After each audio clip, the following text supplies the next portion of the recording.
Okay, let's be real. We've all been there, right? That feeling of just browser burnout. The endless tabs, the constant searching. But what if your browser could actually think for you? So today, we're going to talk about something called Neo. It's a new browser that's not just tacking on AI as a feature, it's building its entire foundation on it. And that quote, wow, that really hits the nail on the head, doesn't it? Think about that for a second. We're talking about a browser that doesn't just sit there waiting for you to click. It actively tries to figure out what you need next. That is a massive claim about the future of browsing, so let's see if it actually holds up.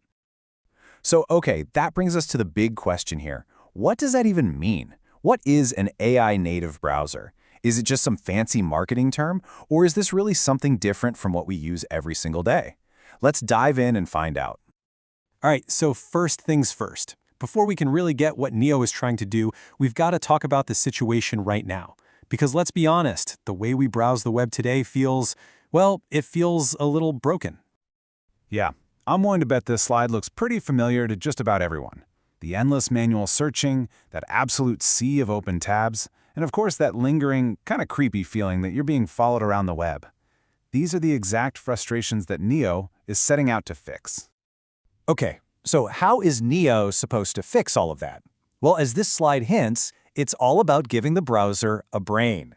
The idea is to use proactive AI to change browsing from this tedious manual chore into a guided, seamless experience. At the very heart of Neo is this concept they call in-flow intelligence. And the big idea here is that help shouldn't be some loud, annoying pop-up. Nope, it should be quiet, it should be smart, and it should pop up at the exact moment you need it, perfectly integrated into what you're already doing. And here is a perfect example of what that actually looks like in practice. You do a search, right? But instead of clicking through 10 different links and hoping one is good, you just hover. You move your mouse over a link and boom, Neo gives you an instant summary of the page. You don't even have to click. I mean, just think about how much time that saves. It's such a simple idea, but it is a total game changer. And this intelligence doesn't just stop at the search results. Once you're actually on a page, you've got this whole AI toolkit at your fingertips. You can literally ask the page questions in a chat window, or you can just highlight a word or a section that's confusing, and it'll explain it or summarize it for you right then and there. The key is that the AI always knows what page you're looking at, so the help is always in context. But Neo is trying to be more than just a smarter way to browse. Its ambitions are way bigger than that. As we're about to see, it wants to be your all-in-one assistant, like a central command center for all your digital tasks. And this centerpiece of this whole operation is the Omni input. The slide calls it a magic box, and that's actually a pretty good description.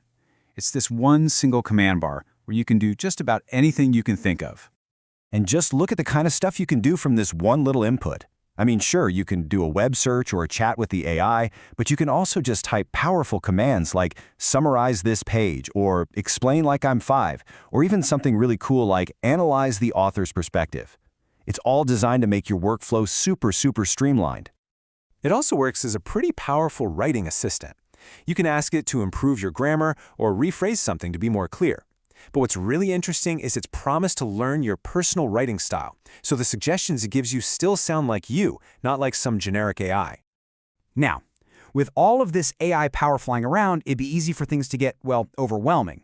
And that's why Neo is also focusing heavily on something else, creating a feeling of calm and, more importantly, control for you, the user. The whole idea is to use AI to cut through all the digital clutter and noise, not to add more of it. And this philosophy is right at the core of how Neo helps you stay organized while you browse. A huge part of this is a feature called configurable memory. So instead of the browser just tracking your every move in the background, you are in charge. You can explicitly tell it things like, hey, Neo, remember that I'm planning a trip to Tokyo? That info then goes into a dedicated memory section that you can look at, edit, or delete anytime you want. It's all completely transparent. And you know that tab chaos problem we all have? To solve that, Neo uses smart tab grouping. It automatically looks at all your open tabs and organizes them into these neat, logical categories. No more manual sorting, it just creates a clean, organized workspace for you all on its own. Okay, so we've talked about all this AI and memory, which of course leads to the big elephant in the room, privacy. And this is an area where Neo is making some really bold promises. Neo's whole approach is what it calls a privacy-first architecture. For example, its newsfeed is processed entirely on your device, not in the cloud, so there's zero tracking and zero ads. It's totally transparent about what data is stored where. It even isolates your tabs in their own little sandboxes to stop cross-site tracking. The goal is to give you a powerful AI experience without the usual compromises on security. And I think this quote just sums it all up perfectly. When you combine proactive AI with user-controlled memory and a real commitment to privacy, you get a browser that feels like it's actually on your side for once, not the side of the advertisers. Okay, so let's pull all of this together. When you put the old way of browsing right next to what Neo is proposing, the difference is, well, it's pretty stark. I mean, just look at this. This table lays it all out, plain and simple. We're moving from manual searching and clicking to calm, in-flow intelligence. We're going from absolute tab chaos to smart, automatic organization. And we're shifting from major privacy concerns to an experience that's transparent and secure. It really is a complete rethinking of what a browser should be. And this all leads to one final massive question. Is an AI-native browser like Neo the future of how we'll all use the internet? It's probably too soon to say for sure, but it is definitely one heck of a compelling glimpse of what that future could look like.